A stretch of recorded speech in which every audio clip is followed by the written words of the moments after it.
Hello दोस्तों, आज मैं एक लोकगीत लेके आए हूँ। बहुत प्यारा सा है। अगर आप लोगों को पसंद आएगा लाइक सब्सक्राइब जरूर करना। कोयल बिन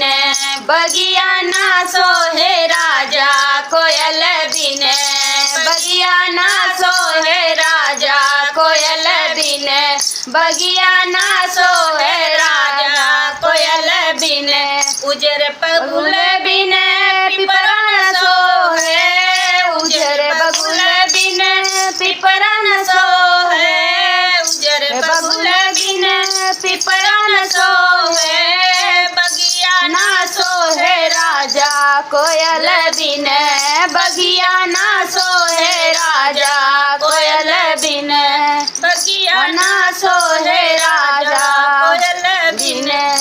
भाई भतीजा बिन नैहर न सोहे, भैया भतीजा बिन नैहर न सोहे, देवर बिन अंगना न सोहे राजा, देवर बिन अंगना न सोहे राजा, देवर बिन अंगना न सोहे राजा, देवर बिन सासु ससुर बिन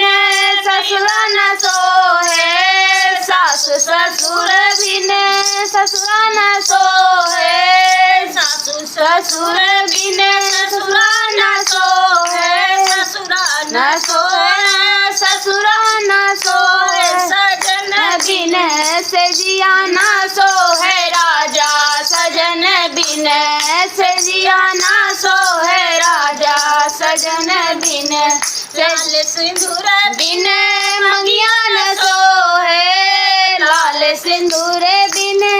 मंगिया न सोहे,